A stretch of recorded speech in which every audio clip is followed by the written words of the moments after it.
Magnificent Montague, starring Monty Woolley.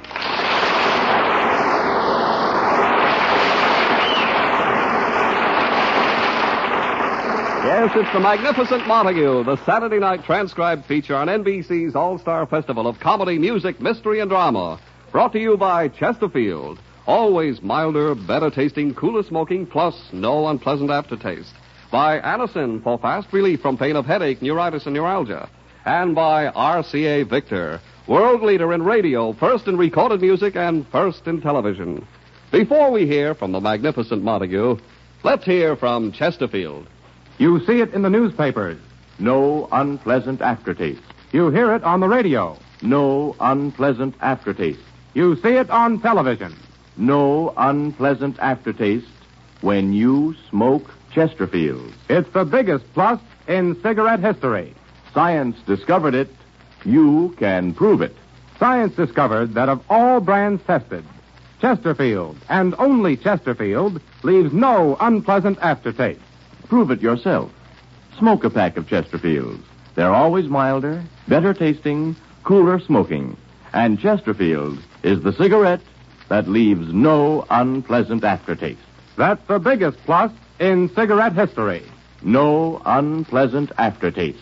Science discovered it. Prove it yourself. Try Chesterfield today. And now, the Magnificent Montague.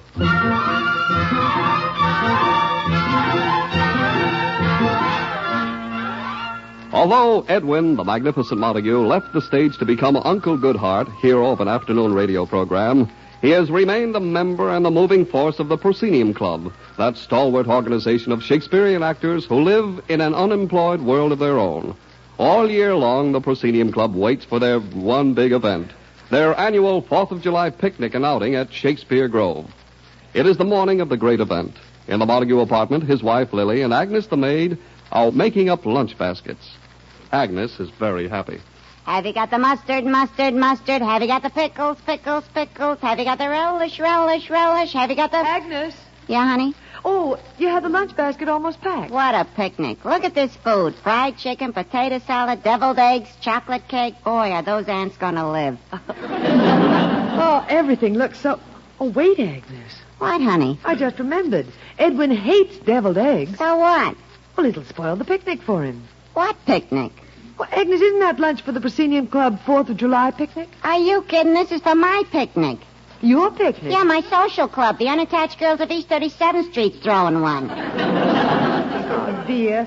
I thought that lunch was for Edwin. Oh, don't worry. I'll fix him one right now. Oh, good. Have I got the poison? Have I got the arsenic? Agnes, why'd you come along with us? Honey, please don't trap me into one of those outdoor memorial services the Proscenium Club calls a picnic. But, Agnes, it's always great fun. That picnic with Edwin's old actor friends. Fun? With those stuffy old actors? Oh, Agnes, you know on the picnic they're very informal. Oh, they're a real fun-loving bunch of madcaps. Sitting around under the trees with their spats unbuttoned.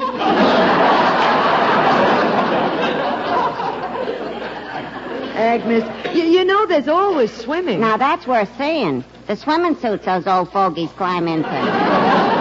They may be a little conservative and old-fashioned. Whatever it is, it's the only place you can still see a double-breasted bathing suit with a belt in the back.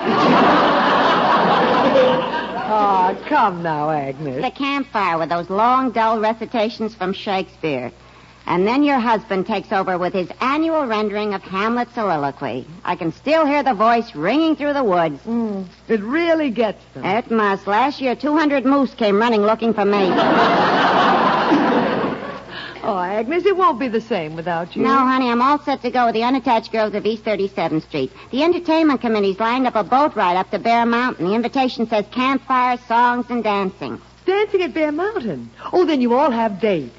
Dates? Those girls? Are you kidding? Well, who are you going to dance with? The bears, I guess. Oh, Agnes. Wait till the bears get a load of my club. There'll be an early hibernation this year. Oh, come along to the Proscenium Club picnic with us, Agnes. Edwin will be... Uh-oh, I hear him. He's out. Now comes the warming of the Magnificent Montague's tonsils. Air raid, go to your shelter. Agnes, please. Good morning, Lily. Good morning, Edwin. Gad, you look lovely this morning, Lily. Good morning, Mr. Montague. Gad. Oh, now, Edwin, Agnes is very attractive this morning. Attractive, Lily. Must she always wear those curlers in her hair when she's trying to attract lightning? Look who's talking about beauty, the face with the hanging gardens. Oh, please stop. Now, both of you. It's so nice to have a man around the house, and we're stuck with a monster.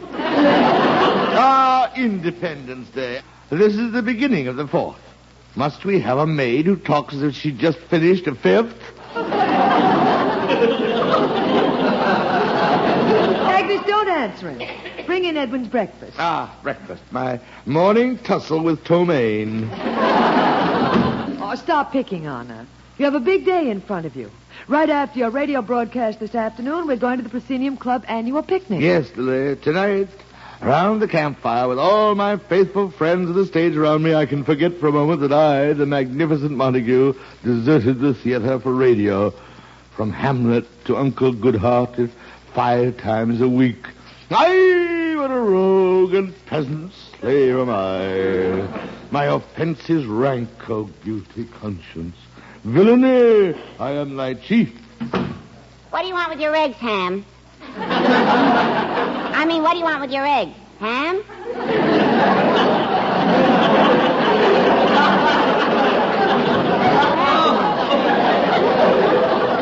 Well, do me something over the slip of the tongue. Agnes, if that tongue of yours ever slipped, it would have hit the ground. Edwin, don't feel so guilty about going into radio. Tonight, when you give your annual reading of Hamlet's soliloquy, you'll again be the Magnificent Montague. And don't you think you'd better rehearse it? I rehearse Hamlet's soliloquy? Oh, well, shame on you, Lily. I know it, I know the back of my own hand. To be or not to be, that is the problem. Well, that is the question. That is the question. Whether it is safer in the mind to... Nobler in the mind. Nobler in the mind to suffer the arrows and slings... Slings and arrows. Slings and arrows of courageous fortune. Outrageous fortune. Outrageous fortune. Or to take arms against a pack of trouble. A sea of trouble. A sea of trouble. A mess of trouble. A mess of trouble.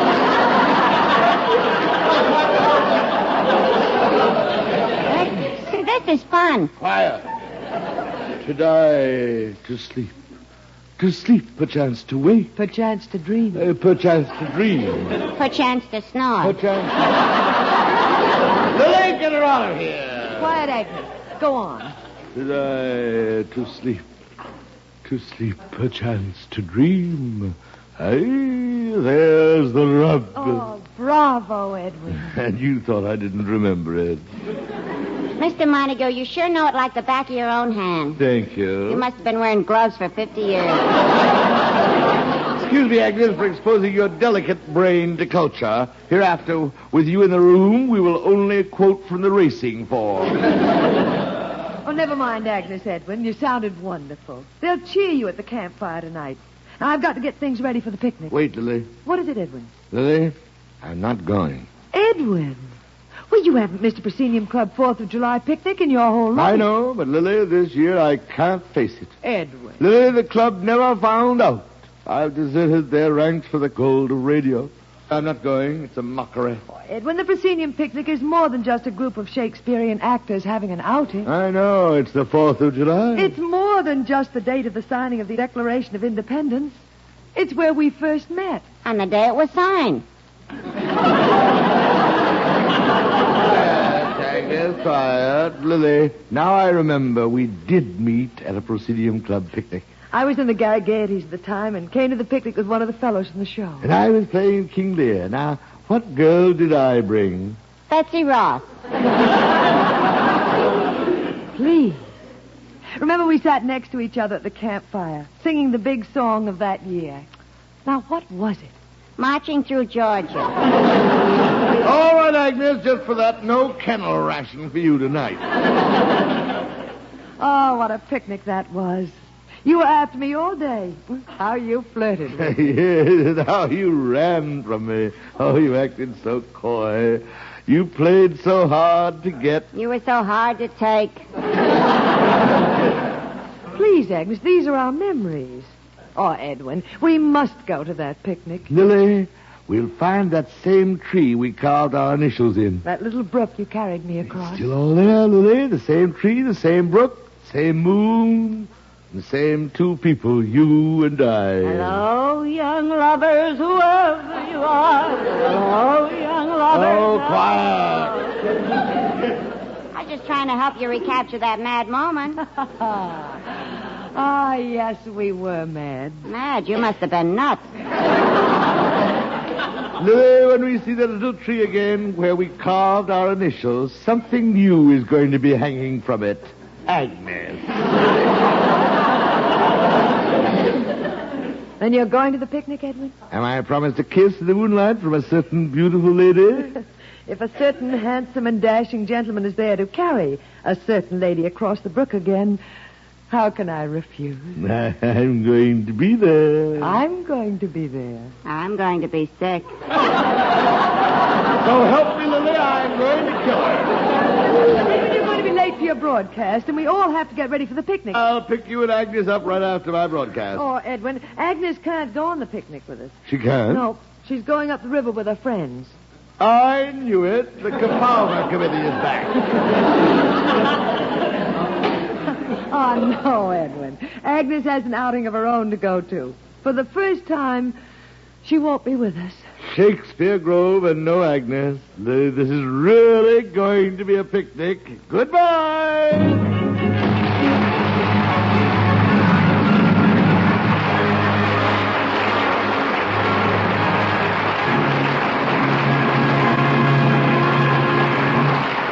We'll be back with the Magnificent Montague in just a moment.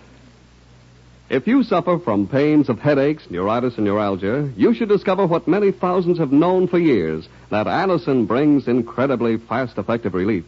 Anacin is like a doctor's prescription. That is, Anacin contains not just one, but a combination of medically proven active ingredients in easy-to-take tablet form. Probably at some time you have received an envelope containing Anacin tablets from your physician or dentist. Thousands of people have been introduced to Anacin this way. Try Anacin yourself the next time you suffer from the pains of a headache, neuritis, and neuralgia. You'll be delighted at how quickly relief can come. Anacin is spelled Anacin.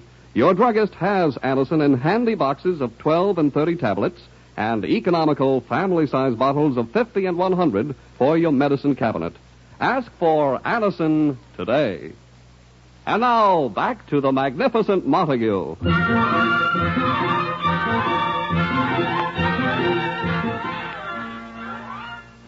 With thoughts of the picnic on his mind, he is just finishing his Uncle Goodhart radio program. Listen. Come, Ronald. All fun-loving boys celebrate the 4th of July.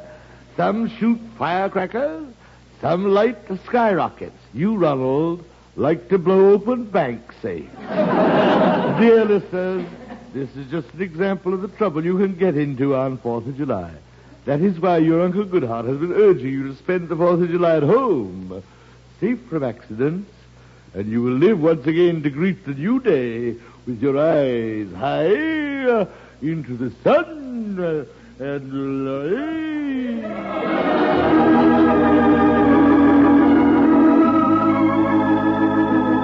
So ends another episode of Uncle Goodhart. And now, stand by as we announce the lucky winners of the Uncle Goodhart letter writing contest. The prize-winning letter on the subject, How I Would Spend the 4th of July at Home with Uncle Goodhart, was written in by Mr. and Mrs. Stonewall Patu of Hemlock Hill, Tennessee. Mr. and Mrs. Patu are on their way to New York, all expenses paid to fulfill their heart's desire. They will spend the 4th of July in the happy home of Uncle Goodhart.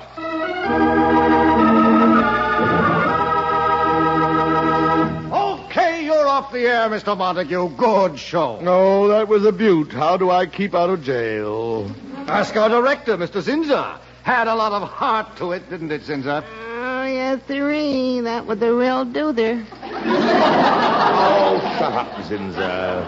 Yes, sir. Springer, what is he mumbling about? I distinctly heard the announcer say something about someone winning a contest about the 4th of July. Oh, you mean the how I would spend my 4th of July in Uncle Goodhart's home.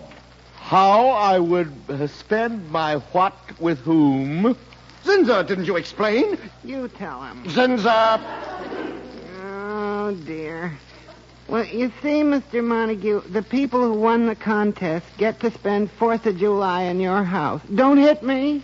Zinzer, my home is not a one-night stand for drooling idiots dragged in from the hinterlands by flugel soap. Yeah, but Mr. Montague, Mr. and Mrs. Patou won the contest in good faith. It was a national contest. The federal government have laws guaranteeing the prize. Good. Let the government be their host. Let them stay at Blair House. Mr. Montague, this will mean trouble for you. Gentlemen, and I use the word loosely, I'm going out on a picnic today. Mr. Montague, you can't go out. You've been campaigning for people to stay home on the 4th. We announced the winner would spend the 4th of July with you and get everything they mentioned in the letter. Get everything they mentioned? Where's the letter? Read it. Go on, Zinzer. It says, round about sundown, Ma and I would climb into our Sunday go-to-meeting clothes and show up at dear Uncle Goodhart's diggings. Yeah. Ma would give Uncle Goodhart's wife her own recipe for Southern Dixie goulash, which dear Aunt Goodhart would start cooking for dinner. Yeah. Then we would all sit around the fireplace, singing, gossiping, and playing the melodeon, and just a-sitting and listening to Uncle Goodhart's homey philosophy. Yeah. Signed, Mr. and Mrs. Stonewall Patou. That's all, Mr. Montague. It is? Yes. Oh, no. You think I'm turning my apartment into a sharecropper's villa? Mr. Montague, you have a contract. But I must go to my picnic. Mr. Montague, they're coming in by bus. After 2 days and nights riding, they'll be dead tired. Yeah, they'll probably fall asleep. Sleep. That's it. Now, Zinzer, when you get them off that bus, I want you to take them sightseeing. Sightseeing in this heat? They won't make it. Fine. When you arrive at my apartment with them at 6 o'clock, and when I open the door, I want them to fall in. Out cold.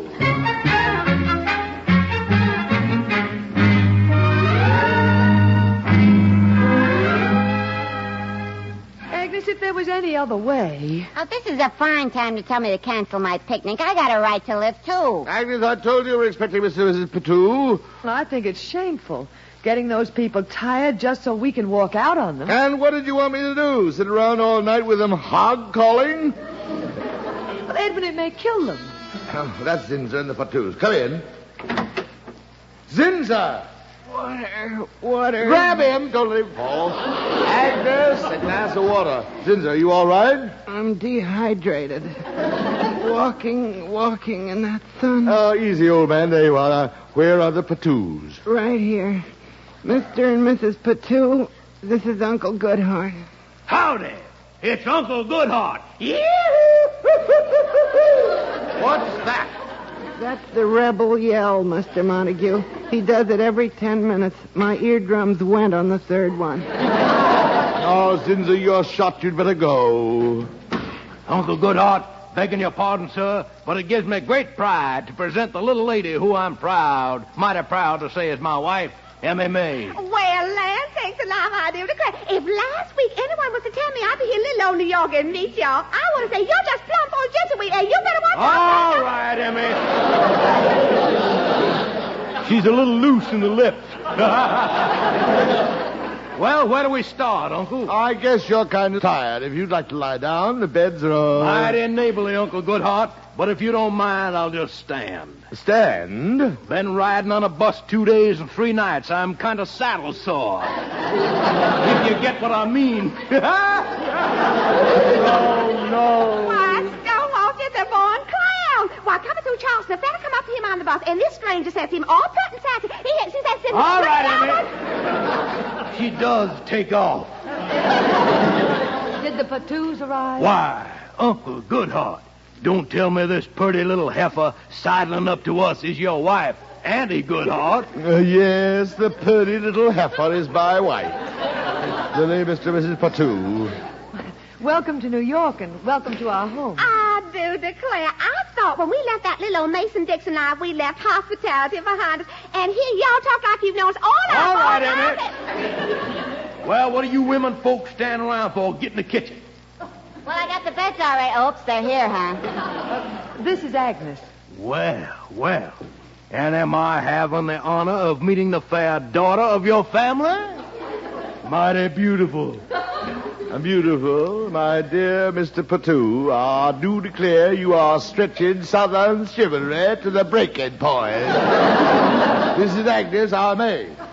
Your maid? Got one of those, huh? Your Abe Lincoln took ours away.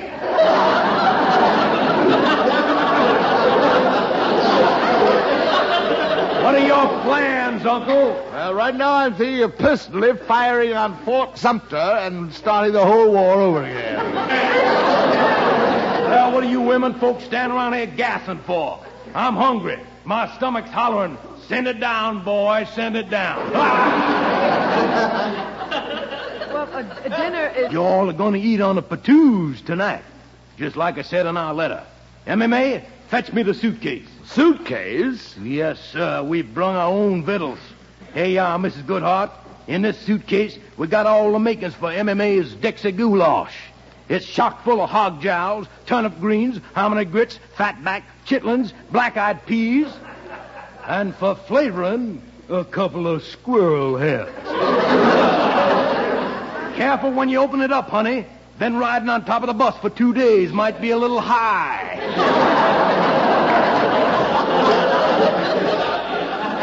What's the matter, Uncle? You look a little green. I'll be all right. Can't wait to wrap your gums around it, eh? Tell his missus how to make it, MMA. Let's go, Agnes. Okay, you don't mind if I eat the suitcase. Get, Agnes. Now, let's sit down by the fireplace, like we said in the letter, and sing some of them oldies but goodies. Well, I'm afraid In the Blue Ridge Mountains of Virginia, on the trail of the Lonesome Fire.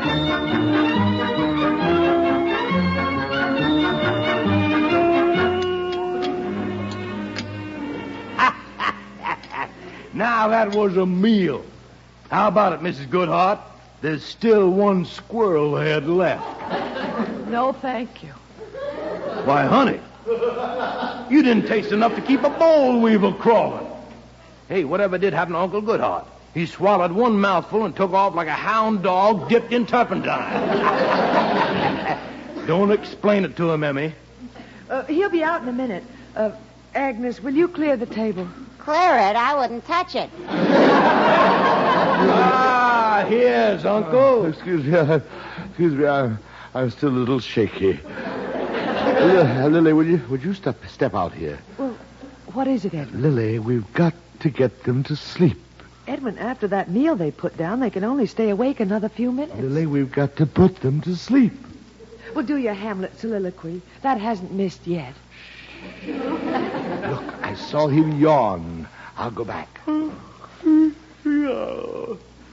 Mighty tired after that meal. Now, here, take this easy chair. Just sink into it.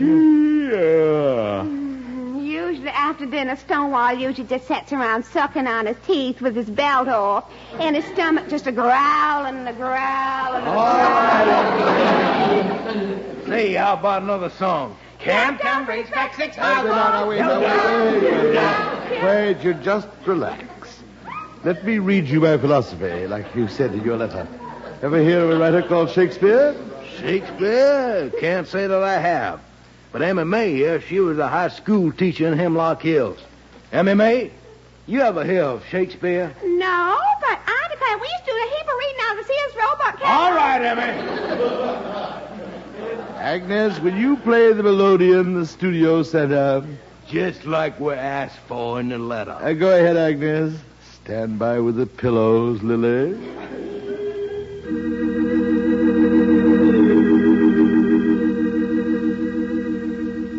Mighty pretty. Isn't it, MMA? So, well, I do declare I'm just... All right, MMA.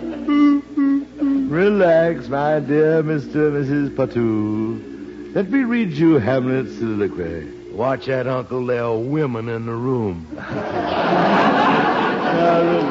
relax. Listen.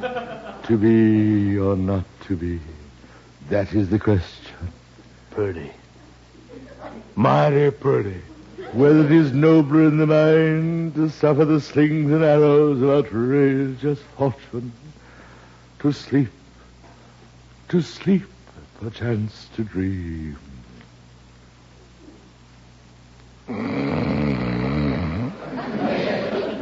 They're asleep. Already? Congratulations, that's a new record. Let's go. No. Let's make sure they're asleep. Mr. Patu. Mrs. Patu. That's it, Lily. The lunch baskets. On to the picnic. Here, Edwin, let's go. Hurry, Agnes. Coming. MMA, Yeah. is the old goat and his wife gone? Yeah. I thought we'd be hung up with them forever. Oh, Stonewall, you're a caution. And now let's celebrate the 4th as it should be celebrated. Mrs. Patu, if you'll take my arm, we'll go out and get low dead. It's a glorious 4th of July.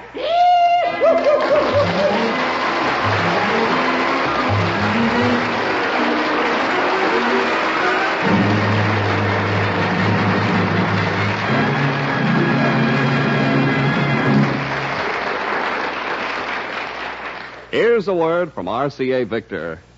It will pay you to remember this name, the RCA Victor Regency. Yes, remember the Regency. Remember the Regency when you buy television. If it's value you want, remember the Regency. If it's performance you want, remember the Regency. And if it's quality you want, remember the Regency. Here is the world's finest television, RCA Victor 17-inch million-proof television, quality proven in over 2 million homes. Television with the clearest, brightest, steadiest pictures ever. And the Regency is more than a television set. Its superb console cabinet is a fine furniture piece, too. A magnificent example of RCA Victor craftsmanship that you'll be proud to have in your home. The Regency is available now at your RCA Victor dealers. Ask for it by name. Yes, remember the Regency, the console television that brings you more for your money.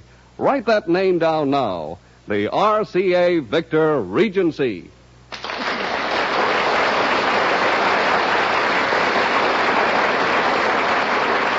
Listen again next week, friends, to the Magnificent Montague, starring Monty Woolley. The Saturday night transcribed feature on NBC's All-Star Festival of Comedy, Music, Mystery, and Drama. Brought to you by Allison for fast relief from pain of headache, neuritis, and neuralgia, and by RCA Victor, world leader in radio, first in recorded music, and first in television. The Magnificent Montague was written by Nat Hiken and Billy Friedberg. Anne Seymour was Lily. Pert Kelton was Agnes. Also heard tonight were Art Carney, Johnny Gibson, John Griggs, and Ann Petoniak. Jack Ward was at the organ. This is Don Pardo speaking.